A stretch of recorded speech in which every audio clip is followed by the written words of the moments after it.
Welcome everyone. Today we are going to start our new chapter which is safety management. Okay.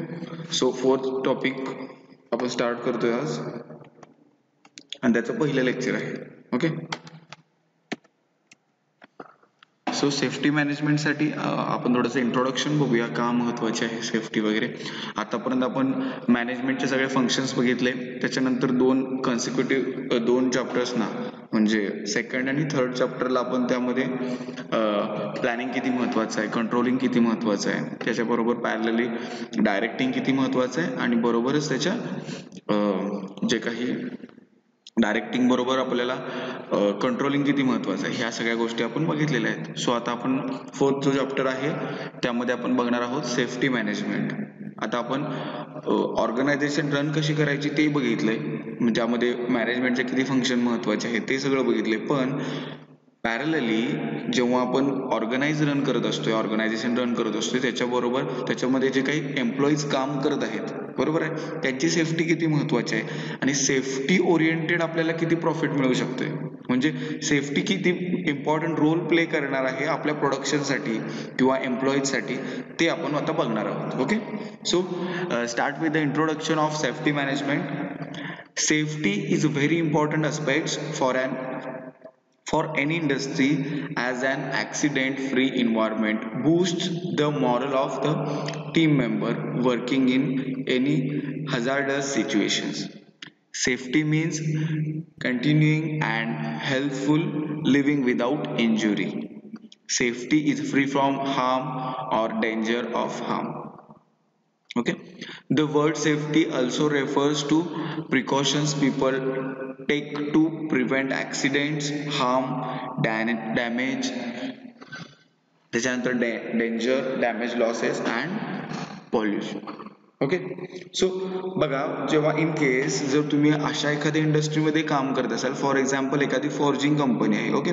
Forging कंपनीमध्ये काय केलं असतं की तिथं वेगवेगळ्या आपण काय म्हणतो वेगवेगळे मेटल्स जे आहेत त्यांचं मोल्डिंग केलं जातं, बरोबर आहे. त्याचं मोल्डिंग करत असतो आपण तिथं, त्याला मेल्ट करून त्याला मोल्ड करतो, म्हणजे साचा तयार करत असतो, रॉ मटेरियल आपण तिथं बनवत असतो. मग त्या ठिकाणी जेव्हा एखाद्या मटेरियलचं मेल्टिंग करतो आपण, ओके, एखाद्या मेटलचं मेल्टिंग करत असतो, त्यामध्ये तिथं जे काही वर्कर्स काम करत असणार आहेत ते जेव्हा नॉर्मली काम करत असणार आहेत विदाऊट एनी सेफ्टी ॲक्सेसरीज, तेव्हा त्यांची काम करायची इफिशियन्सी कशी असणार आहे बघा, कमी असणार आहे. का? कारण त्यांना आतून भीती वाटत असणार आहे की कधी काय होईल, किंवा आपण ते मोल्टिंग जे काही चालू आहे तिथं त्याच्या आपण अराउंड असणार आहे, तिथं टेम्परेचर जास्त असणार आहे, इन केस तिथं जर काहीतरी फेल्युअर झालं तर आपल्या जीवनावर बेतू शकते, अशा पद्धतीच्या मनात गोष्टी असणार आहेत, कारण तिथं रिस्क इन्व्हॉल्व्ह आहे. ओके. म्हणजे अशा वर्क प्लेसवर जर तुम्ही काम करत असाल जिथं रिस्क इन्व्हॉल्व्ह आहे, त्या ठिकाणी काय होणार आहे, तुमचं जे काही वर्किंग कपॅसिटी आहे ती बूस्ट होणार नाहीये, तुमचा मॉरल आहे तो डाऊन होणार आहे, बरोबर आहे. हजार्डस सिच्युएशन असणार आहे तिथं. सो अशा सिच्युएशनला जर एम्प्लॉई काम करत असेल तर त्याचं काय होणार आहे, तर त्याचं मॉरल डाऊन होणार आहे, तो भीत काम करणार आहे. जर तो 100% इफिशियन्सीने जर काम करत असेल नॉर्मल प्लेसला, तर त्या ठिकाणी तो भीत 60%च काम करणार आहे, कारण त्याच्या डोक्यात वेगळे विचार येत असणार आहेत, बरोबर आहे. म्हणजे तो स्ट्रेसमध्ये असेल, काहीतरी वेगळ्याच विचारात असणार आहे, त्यामुळं सुद्धा एखादी इंजुरी होऊ शकते, एखादा ऍक्सिडेंट होऊ शकतो, बरोबर आहे. आता सेफ्टी म्हटलं तर सेफ्टी कुठल्या गोष्टीला रेफर करू शकते, तर सेफ्टीमध्ये असणार आहे प्रत्येक पर्सनचे जे काही प्रिव्हेंटिव्ह मॅनेजमेंट असणार आहे, त्यांचे डेंजर काही होऊ नये किंवा ऍक्सिडेंट होऊ नये म्हणून तिथं हार्मफुल प्लेस नाही आहे, किंवा तिथं डेंजर अवेलेबल नाही आहे काही, किंवा डॅमेज होणार नाही, किंवा पॉप्युलेशन सुद्धा अवेलेबल नाही आहे, अशा गोष्टीने आपण त्याला मेजर करू शकतोय. ओके. जर इन केस जर तुम्ही म्हणू शकत असाल की आमच्या इथं सेफ्टी मॅनेजमेंट अवेलेबल आहे, म्हणजे आमच्या ऑर्गनायझेशनमध्ये सेफ्टी मॅनेजमेंट प्रेझेंट आहे, तर ते तुम्हाला मेजर कसं करू शकताय, तर तुम्ही तिथे मेजर करू शकता की तुमच्या तिथं हार्मफुल काही गॅसेस रिलीज होत आहेत काय, काही केमिकल इंडस्ट्री आहे का, केमिकल इंडस्ट्री आहे तर त्याला अवॉइड करण्यासाठी तुमच्याकडे कुठल्या कुठल्या गोष्टी आहेत, काही ऍक्सेसरीज आहेत का, तिथे जर काही डेंजर असेल तर डेंजरला अवॉइड करण्यासाठी काय आहे. इन केस जर ऍक्सिडेंट झाला तर ऍक्सिडेंट झाल्यानंतर तुमच्या तिथं फर्स्ट एड किंवा त्याच्या इमिडिएटली काहीतरी ऍक्शन घेऊ अशा पद्धतीची काही सिस्टीम अवेलेबल आहे का. तुमच्या इथं पॉल्युशन असेल तर पॉल्युशन कंट्रोलिंगसाठी तुम्ही जर काही तिथे इम्प्लिमेंट केलंय का, जे होतंय त्याच्यापेक्षा काहीतरी आपण कमी करूया, अशा पद्धतीने आपण त्याला काय करू शकतो, जज करू शकतो. असते. Okay, safety management. सो अशा गोष्टींमुळं काही ऍक्सिडेंट होऊ नये आणि आपला जो एम्प्लॉई आहे त्या एम्प्लॉईची काळजी घेणं कोणा गरजेचं आहे, तर एम्प्लॉयर म्हणजे ज्याच्याकडे आपण काम करत असतो, बरोबर आहे, त्या एम्प्लॉयरची पूर्णपणे जबाबदारी असणार आहे की त्या माणसाची सेफ्टी जी आहे ते पूर्ण त्या एम्प्लॉयरच्या हातात असणार आहे. ओके, सो ह्या ओरिएंटेड हा जो काही फोर्थ चॅप्टर आहे तो या सेफ्टी ओरिएंटेड असणार आहे. ओके, सो हे होतं ते आपलं थोडंसं इंट्रोडक्शन होतं. Next we are going towards need for safety management. आता सेफ्टी मॅनेजमेंटची गरज काय आहे. आता बघा, सेफ्टी मॅनेजमेंट सिस्टीम ब्रॅकेटमध्ये SMS लिहिले. ओके, SMS स्टँड फॉर म्हणून असं तुम्हाला एक मेसेज येऊ शकतो, क्वेश्चन येऊ शकतो की SMS म्हणजे काय आहे, बरोबर आहे. त्यामध्ये तुम्ही शब्द ते हे रिअरेंज करू शकतील. अशा पद्धतीने तुम्हाला क्वेश्चन येऊ शकतो की SMS स्टँड फॉर व्हॉट. मग त्याच्यामध्ये ऑप्शन्स येतील सेफ मॅनेजमेंट सिस्टीम, परत त्याच्यानंतर सॅटिस्फॅक्टरी मॅनेजमेंट सिस्टीम, ओके, त्यानंतर सेफ्टी मॅनेजर सिस्टीम. अशा पद्धतीचे काहीतरी ऑप्शन येतील, त्यामध्ये तुम्हाला राईट आन्सर चूज करावं लागणार आहे. सो आत्ता जर तुम्ही नोट्स काढत असाल तर त्यामध्ये हायलाईट करून घ्या की अ सेफ्टी मॅनेजमेंट सिस्टीम, SMS म्हणजे सेफ्टी मॅनेजमेंट सिस्टीम आहे. It continues improvement process that reduces hazards and prevents accident.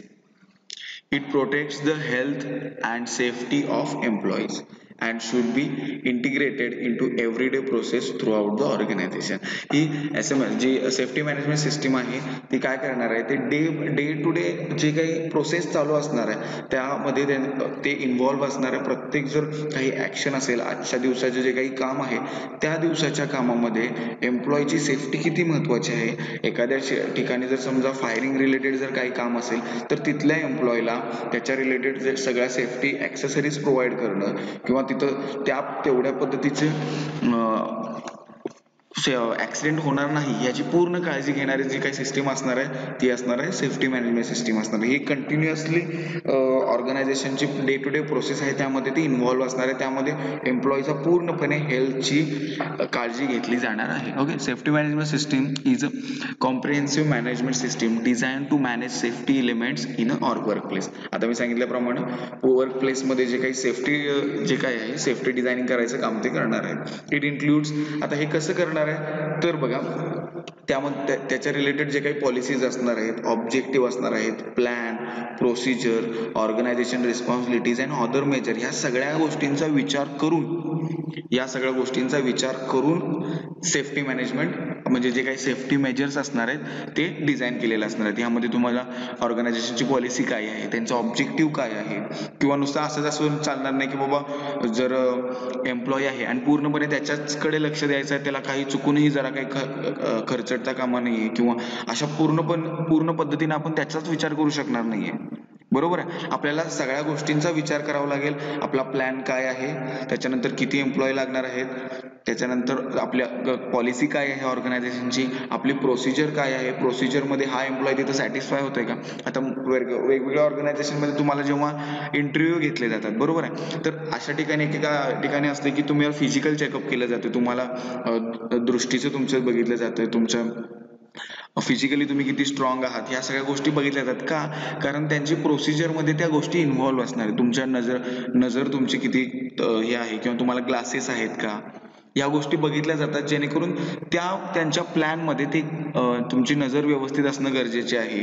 किंवा फिजिकली तुम्ही स्ट्रॉंग, तुम्हाला इन केस जर तुम्ही काहीतरी अपंगत्व जर असेल तर त्या सगळ्या गोष्टी बघितल्या जातात आणि त्याच्या ओरिएंटेड मग सेफ्टी मेजर्स डिझाईन केले जातात. बरोबर आहे, त्यामुळं सेफ्टी मॅनेजमेंट सिस्टीम जेव्हा इम्प्लिमेंट करत असतो तेव्हा त्यांना ह्या सगळ्या गोष्टी ह्या विचारात घ्याव्या लागतात. ओके, आपल्या ऑर्गनायझेशनची पॉलिसी काय आहे, त्यांचे ऑब्जेक्टिव्ह काय आहेत, त्यांचे प्लॅन काय आहेत, प्रोसिजर काय आहे, ऑर्गनायझेशनची रिस्पॉन्सिबिलिटी काय आहे, त्या सगळ्या गोष्टी बघून मग नंतर आपण प्लॅन डिसाईड करू शकतो. आता त्यामध्ये इन्व्हॉल्व कुठल्या असणार बघा, the SMS used in industry that manages significant safety risk. Okay, हे SMS सेफ्टी मॅनेजमेंट सिस्टीम काय करणार आहे, काय मॅनेज करणार आहे, तर it includes aviation, petroleum, chemicals, electricity generation and others. General safety norms for industry unit preventive measures. General safety rules काय असणार आहेत कुठल्याही कंपनीमध्ये, तर ते एक जनरलाइज थोडेफार जे काही नॉर्म्स आहेत ते आपण थोडंसं बघूया. एखाद्या इंडस्ट्रीमध्ये जर तुम्ही काम करत असाल तर तुम्हाला ह्या सेफ्टी मेजर्स माहीत असणं गरजेचं आहे. Be sure you know how to perform the job and perform it safely. बरोबर आहे. तुम्ही एखाद्या स्टेशनला काम करायला चालला असाल तर त्या स्टेशनला कसं काम करायचं आहे हे तुम्हाला माहीत असलं पाहिजे आणि ते सेफली कसं काम करायचं आहे हे तुम्हाला माहीत असणं गरजेचंच आहे. त्याच्यानंतर be sure you know it hazards and how to prevent yourself. In case जर ते हजार्डस असेल तर तुम्हाला तिथून कसं तुम्ही स्वतःला प्रोटेक्ट करणार आहात हे तुम्हाला माहीत असणं गरजेचं आहे. इन केस जर तुम्ही काम करताय, असं एक वर्क स्टेशन आहे ज्याच्या वरच्या बाजूला काहीतरी काम चालू आहे, हेवी काम मटेरियल चालू आहे, तर त्या सिच्युएशनमध्ये तुमच्याकडे हेल्मेट असणं गरजेचं आहे हेड प्रोटेक्शनसाठी. तुमच्याकडं ग्लासेस असणं गरजेचं आहे, गॉगल्स असणं गरजेचं आहे तुमच्या आय प्रोटेक्शनसाठी, फेस प्रोटेक्शनसाठी आणि हिअरिंग प्रोटेक्शनसाठी. Okay. Then report all near misses includes injuries and illness immediately. जर तुम्हाला जर काही समजा इंजुरी वाटत असेल किंवा जर तुम्हाला थकवा वगैरे जाणवत असेल तर त्याच सिच्युएशनमध्ये तुम्ही कंटिन्युअस काम करणं गरजेचं नाहीये. जर थोडी जर इलनेस वगैरे आला असेल तर तुम्ही इमिजिएटली तुमचे जे काही सुपरवायझर असतील त्यांना रिपोर्ट करणं गरजेचं आहे. wear a required personal protective equipments means PPE. आता पीपीई सगळ्यांना माहीत आहे, कोरोनाच्या सिच्युएशनमुळे जे पर्सनल प्रोटेक्टिव्ह इक्विपमेंट्स आहेत ते सगळे आपण नेसेसरी यूज करत असतो. हे necessary for the job during welding and working on cutting tools. तुम्ही जर वेल्डिंग आणि कटिंगसाठी जर करत असाल तर तुम्ही पीपीई वगैरे वेअर करणं गरजेचं आहे. Always work clear of suspended loads, head and foot protection.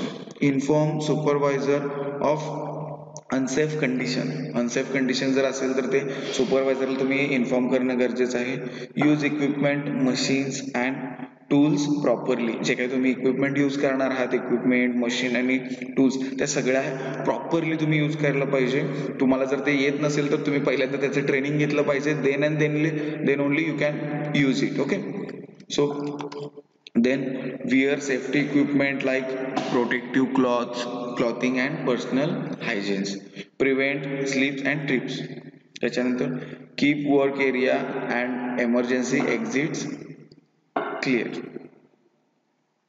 Eliminate fire hazard. जर काही फायर हजार्ड असेल तर त्यांना इलिमिनेट करा. Avoid tracking hazardous materials. Lockout of energy sources. Avoid lack of oxygen on a space that could cause immediate respiratory failure. Serious care must take where toxic gases or vapors can poison the workers. Okay, these are some safety general rules and norms which are useful where we are working in industry. ओके. जर एखाद्या इंडस्ट्रीमध्ये काम करत असाल तर these are some rules or norms ते तुम्हाला माहीत असणं गरजेचं आहे जेव्हा तुम्ही वर्कवर काम म्हणजे एखाद्या वर्क प्लेसवर काम करत असाल. Okay.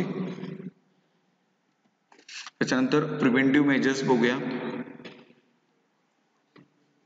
To prevent accident, there is a need for accident implementation of safety measure. Some of the important safety measures helpful for preventing accidents are. आता एखादा ऍक्सिडेंट होणार आहे किंवा एखाद्या वर्क प्लेसवर तुम्ही काम करत असाल तर ऑर्गनायझेशनला काही प्रिव्हेंटिव्ह मेजर्स करणं गरजेचं आहे जे तुम्हाला ऍक्सिडेंट होण्यापासून तुम्हाला वाचवू शकतात. ओके.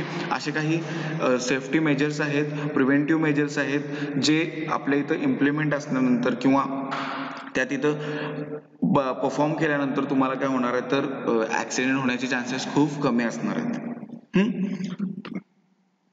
तर ते काही प्रिव्हेंटिव्ह मेजर्स काय आहेत ते बघूया. Safe workplace and working condition. Good layout includes sufficient space for movement, non-synced type floor. Okay, not skid type floor म्हणजे न घसरणारा फ्लोअर असेल, किंवा जर दोन जर मशिनरी असतील, त्या दोन्हीच्या मध्ये जर सेफ डिस्टन्स असेल, तर मुवमेंट जर इझी होत असेल, तिथलं जे काही व्हेंटिलेशन आहे ते प्रॉपर असेल, अशा पद्धतीने जर लेआउट आहे, तुम्ही जिथे काम करता तो जर परफेक्ट असेल, स्मूथ म्हणजे आपण काय म्हणू शकतो, जर फ्लोअर जे आहे तर स्किडी न होता जर रफ टाईप असेल, ज्यावर तुमचा पाय स्लिप होणार नाहीये, अशा पद्धतीचं जर सिच्युएशन वर्किंग कंडिशन असेल, तर आपण सेफली तिथं काम करू शकतो. Okay, it is one of the best preventive measure. Okay, reduce noise level, use of such a machine which reduces less noise. In case एखाद्या मशीनमध्ये जर काही फॉल्ट इन्व्हॉल्व असेल, ड्रिल मशीन असेल, त्याचा नॉईज जास्त होतोय, तर त्याचा रेग्युलर मेंटेनन्स करून आपल्याला समजा त्याचं जर लेस नॉईझी जर इक्विपमेंट जर तुमच्या जवळ असतील, तर तुम्हाला कानालाही प्रॉब्लेम होणार नाही आहे, त्यामध्ये तुमची सेफ्टी बघितली जाणार. Okay, provides separate space for such a works which produce noise. आता समजा एखादं काम आहे ज्यामध्ये जर तुम्ही ग्राइंडिंग करत असाल, ओके, किंवा ड्रिलिंग करत असाल, एखादं समजा एक चेन आहे, वर्क चेन आहे, एखादी मॅन्युफॅक्चरिंग करता तुम्ही प्रोडक्ट, आणि त्यामध्ये जर काही ड्रिलिंग किंवा ग्राइंडिंग जर अवेलेबल असेल, तर तुम्ही तशा पद्धतीची जर चेन आहे ते एखाद्या पॅक बंद हॉलमध्ये केलेले कधीही बरं, कारण ओपन मध्ये केलं तर प्रत्येक एम्प्लॉई त्याच्यापासून डिस्टर्ब होणार आहे, बरोबर आहे, आणि प्रत्येकाला ते ऐकावं लागणार आहे, आणि थोड्याफार दिवसानंतर ती छोटीशी जी गोष्ट आहे ती मोठी निघून येणार आहे, बरोबर आहे.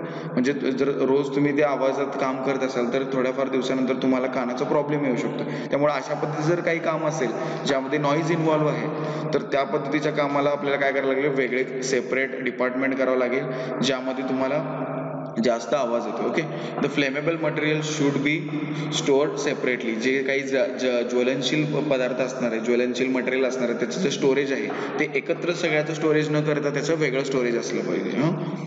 त्याच्यानंतर machines or their part should be fenced when it is not possible to provide safeguards. Next बघू आपण दुसरं, safe material handling. Okay, hoist, crane, lift along with the its accessories must be periodically tested. They must be of sound construction.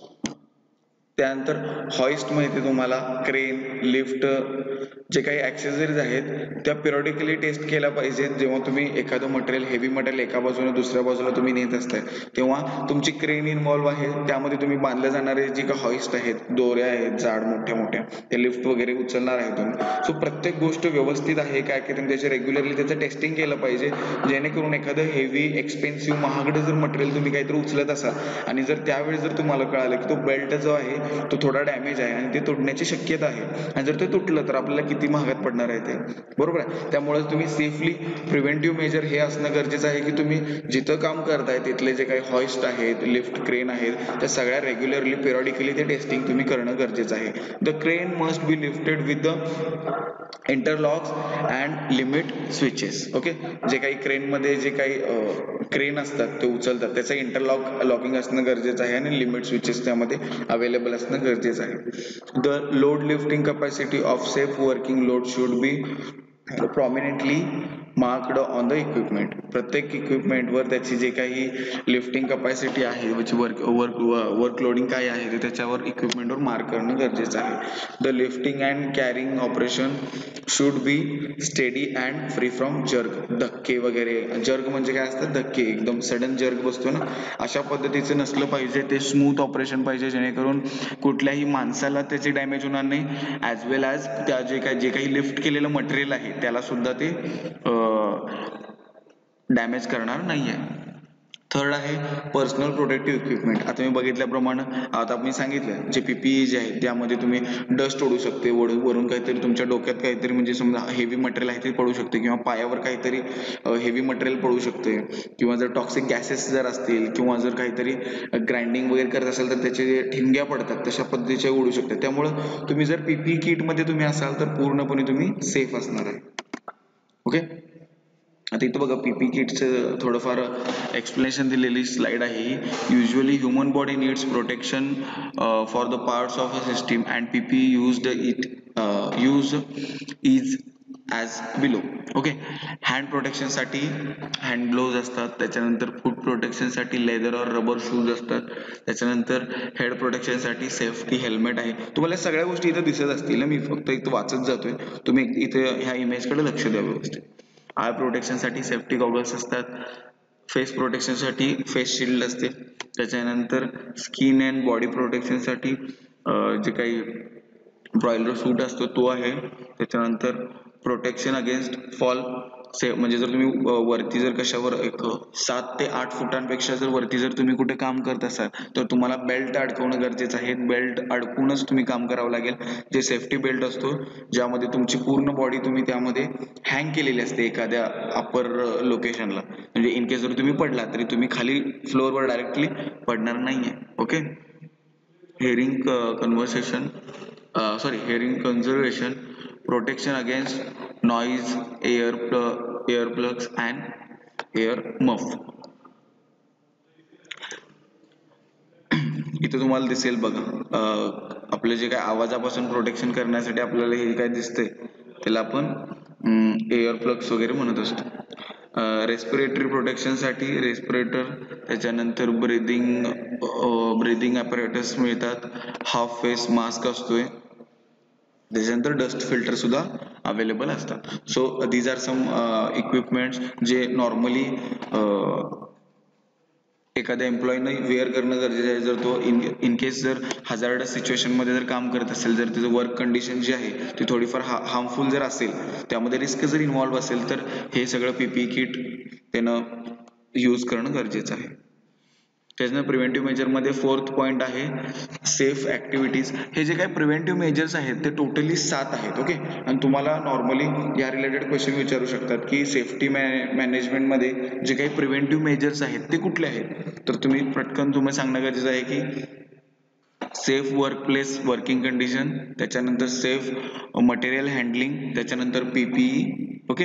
त्याच्यानंतर बघा आता कुठला आहे safe activity in the following situation. Repair work, आता ह्याच्यामध्ये 4th बघूया आपण. Repair work on the machine should not be done Wien it is running. म्हणजे इन केस जर काहीतरी मशीनचं काम रनिंग मध्ये तुम्ही त्या गोष्टीला रिपेअर करायला जाऊ नका. ओके. याचा अर्थ एवढाच आहे की जर तुम्ही जर काही ऍक्टिव्हिटी करता तर सेफली ऍक्टिव्हिटी परफॉर्म करणं गरजेचं आहे. जर एखाद्या मटेरियलचं एखाद्या मशीनचा जर मेंटेनन्स आहे तर ती मशीन रनिंग असताना तुम्ही ते करायला जाऊ नका. ती पूर्णपणे बंद करा, त्याला शटडाऊन करा आणि त्याच्यानंतर मग तुम्ही त्याच्यावर जे काही मेंटेनन्स आहे ते करू शकता. All the tools should be kept at there proper place. जे काही ज्या काही ठिकाणी ठेवायचे आहेत त्याच ठिकाणी त्या ठेवल्या पाहिजे. जर टूल असेल तर ते टूल किटमध्ये जाणं गरजेचं आहे. जर सूट असेल तर तो ज्या त्या ठिकाणी हँग करणं गरजेचं आहे. Okay. Then chips should not be removed from hand. Work should be trained about correct procedure and they should be educated about safety precautions. Constant wearing, publicity and play cards, carrying slogans are also helpful to reduce accident. Okay. Constant warning म्हणजे तुम्हाला continuous जे काही तुम्हाला warning दिल्या जातात किंवा publicity boards असतात किंवा कार्ड्स असतात, ते काही स्लोगन जर तुम्ही प्रत्येक ठिकाणी जर लावत गेला तर माणूस वाचत असताना ते वाचणार आहे आणि त्याच्या डोक्यात ते चालत राहणार आहे. आता तुम्ही जर हायवेवर असाल तर नजर हटी दुर्घटना घटी, म्हणजे जोक टाईप मी सांगत नाहीये पण ऍक्च्युली ते लिहिलेलं असतं तसं की नजर हटी दुर्घटना घटी. अशा पद्धतीचे स्लोगन आहेत ते आपल्याला आठवण करून देते की तुम्ही जर फास्ट गेला तर तुमचा ऍक्सिडेंट होण्याची शक्यता आहे. त्या पद्धतीने जर तुम्ही वर्कप्लेसच्या ठिकाणी जर काही स्लोगन लिहिले किंवा पब्लिसिटी काहीतरी केली किंवा जर काहीतरी वॉर्निंग्स जर तुम्ही प्रत्येक ठिकाणी डिस्प्ले केला तर it will help you to avoid accidents. Okay. Accident reduce करण्यासाठी तुम्हाला ते रिमाइंड करत राहील. Okay. So prevention of electric accidents. Electric accident होऊ नये म्हणून काय करावं लागेल तर आपल्याला electric insulation should be periodically tested. जर इलेक्ट्रिक कंडक्टर्स असतील काही तर त्याच्यावर जे काही इन्सुलेशन केलेलं असतं तर इन्सुलेशन ते पिरियॉडिकली टेस्ट केलं पाहिजे, ते प्रॉपर कंडिशनमध्ये आहे का.